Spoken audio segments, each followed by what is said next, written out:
예전부터 부동산은 입지가 돈이다라는 말이 부동산 투자에서 정석처럼 여겨졌죠. 그럼 대한민국 최고의 입지 강남에서 빌딩 신축하면 무조건 잘 될까요? 아닙니다. 요즘 강남 꼬마 빌딩 시장을 보면 위치가 좋아도 공실 지옥에 빠진 신축이 너무 많습니다. 수천억의 투자금에 대출까지 받아서 거의 2년이라는 시간을 고군분투하면서 대한민국 최고의 입지에 빌딩 신축을 했음에도 준공 1년이 지나도 임차인 한 명 못 구하는 경우 참 많이 보입니다. 그런데 여기 강남 논현동에서 신축 후 단 3개월 만에 지상층 100% 임대 완료. 13개의 원룸 전부 월세 200만 원대에 계약된 건물이 있습니다. 이건 단순히 운이 좋았던 게 아닙니다. 건축사도 시공사도 제안하지 못했던 임대 전략을 설계 단계에 심어놨기 때문입니다. 오늘 영상에서는 이 건물이 어떻게 공실 없이 높은 임대료로 빠르게 계약될 수 있었는지, 그리고 지금 신축 중인 분들도 당장 적용할 수 있는 6가지 설계, 세금, 대출, 마케팅 노하우를 전부 공개하겠습니다. 안녕하세요. 강남구 논현동에서 신축 후 3개월 만에 지상층 100% 임대 완료를 달성한 건 지금 강남 꼬마 빌딩 시장에서 꽤 유의미한 성과입니다.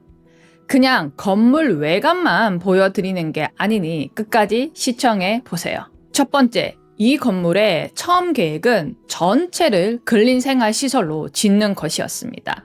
코로나 유동성 장세 때 강남뿐 아니라 서울 주요 지역에 오래된 주택을 철거하고 근생 신축이나 리모델링하는 사례가 폭발적으로 늘었습니다. 한 블럭마다 공사 현장이 하나씩 있는 느낌이었죠. 이때 논현동 해당 건물은 22년 7월에 계약을 하고 건축사를 통해 설계를 하고 건축 인허가를 넣기 전이었습니다. 그런데 저희는 스탑 제동을 걸었죠. 건축사와 건물주와 저희는 긴급 회의를 했습니다. 대표님, 현재 전체 근린생활시설로 신축하는 건 아닌 것 같습니다. 지금 근생 신축을 너무 많이 하고 있어서 우리가 완공될 때쯤에는 근생 공급이 너무 많아져서 한참을 공실로 힘들어지실 것 같습니다. 라고 하고 사항을 설명드렸습니다. 그리곤 다가구와 근생을 조합한 건물로 설계 변경을 했습니다. 즉, 임대 전략 변경을 한 거죠. 인허가 전이었기 때문에 설계 변경 비용도 추가로 들지 않았습니다. 결과적으로 1층과 2층, 3층 일부는 근린생활시설, 3층 일부부터 5층까지는 총 13개의 원룸으로 이루어진 다가구, 지하는 스튜디오로 구성되었습니다. 이것이 준공 후 공실 지옥으로 건물주가 빠지지 않았던 첫 단추였습니다. 두 번째, 임차인에 맞춘 구조 변경입니다. 착공은 24년 8월, 준공은 올해 25년 2월에 이루어졌습니다. 사용 승인 직후에는 바로 입주가 어렵습니다. 보통 잔손보기 기간이 약 한 달 있습니다. 그래서 실제 입주는 3월부터 가능했고, 원룸의 구조는 침대와 옷장이 있는 침대방과 거실로 이루어져 있습니다. 테라스가 있는 방도 있고요. 정확히는 원룸 원거실이죠. 화장실도 샤워부스가 따로 있으며 꽤 넓은 편입니다. 원룸 월세는 200만 원 초에서 중반 정도로 형성되어 있습니다. 와, 어떻게 원룸인데 월세가 200만 원대가 하지? 라고 하실 수 있는데요. 강남이잖아요.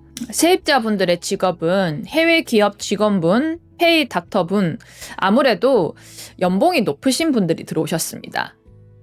1층과 2층, 3층 일부 근린생활시설에는 부동산과 인테리어 업체가 들어왔으며 준공 후 바로 세팅이 되었습니다.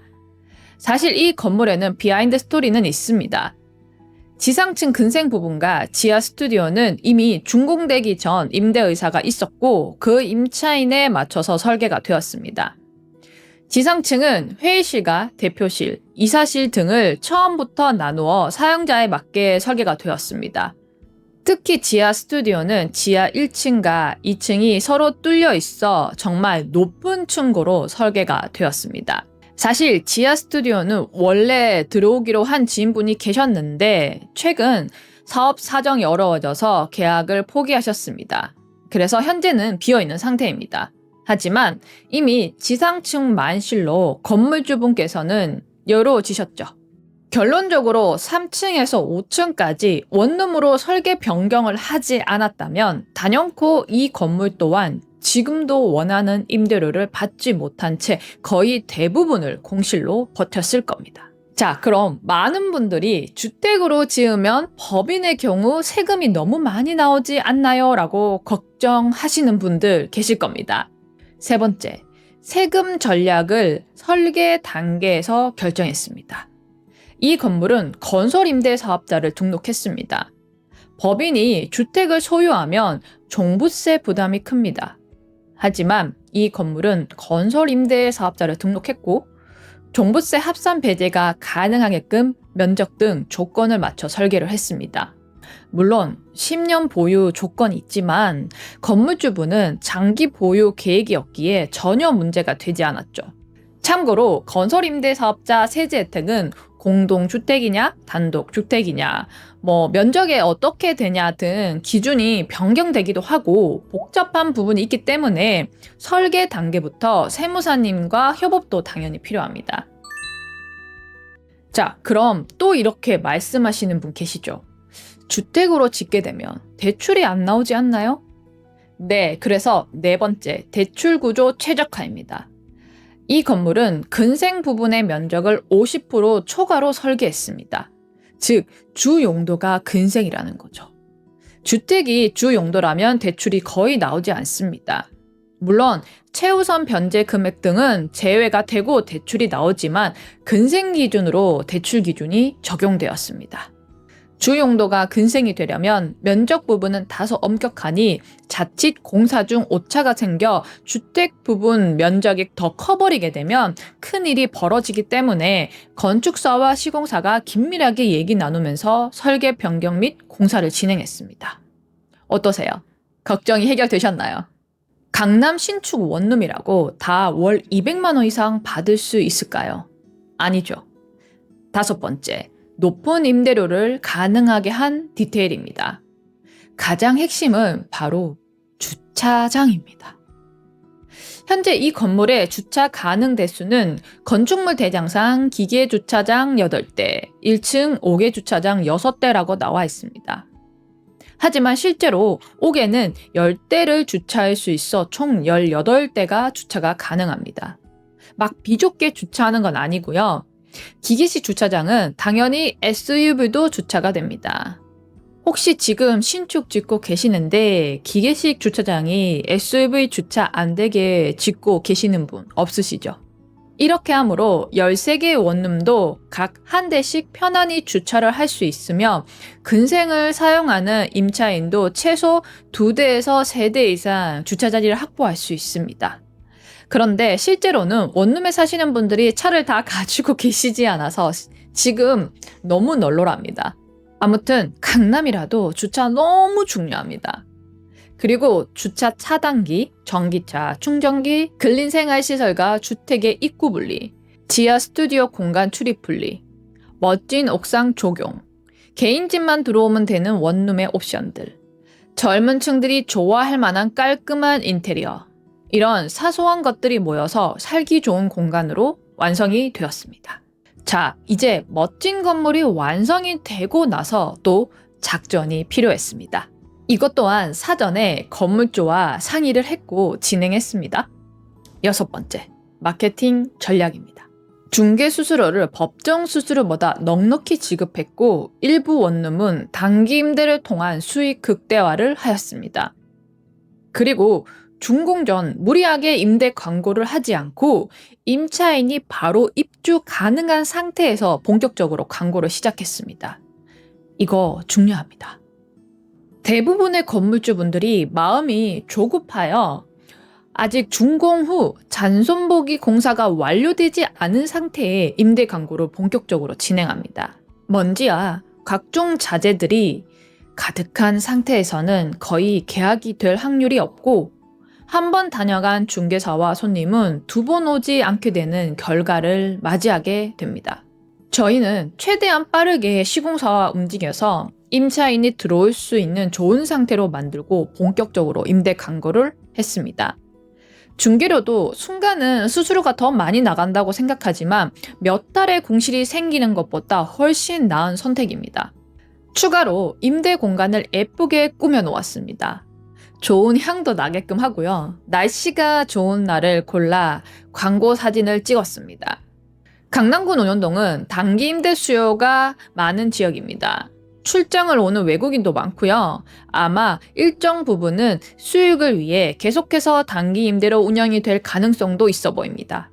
지금도 이 근처엔 신축 후 2년 가까이 공실인 전체 근생 건물이 많습니다. 임대료를 낮추면 건물 가치가 떨어지고 원하는 가격으로 매각이 힘드니 대출이자만 나가면서 버티고 있는 거죠.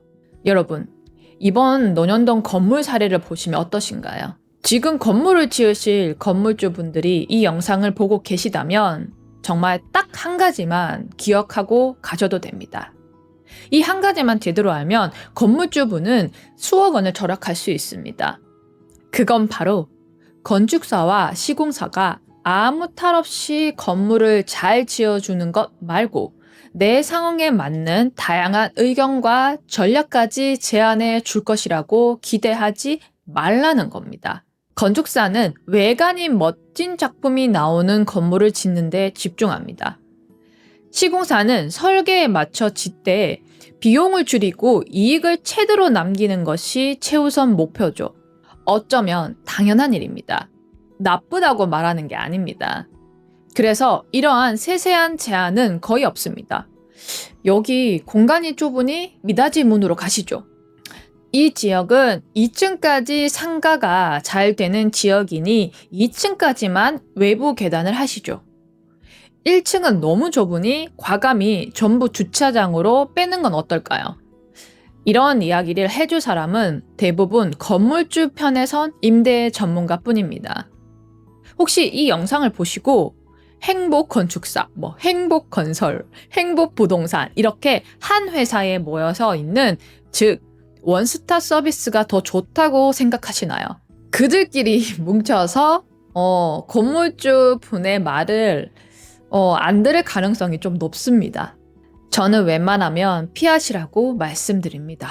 각자의 입장에서 서로를 견제하고 감독해야 일이 제대로 굴러갑니다. 임대는 부동산의 시작이자 끝입니다. 직접 사용이 목적이 아니라면 임대 전략을 최우선 두고 세금, 설계, 인테리어가 진행돼야 합니다.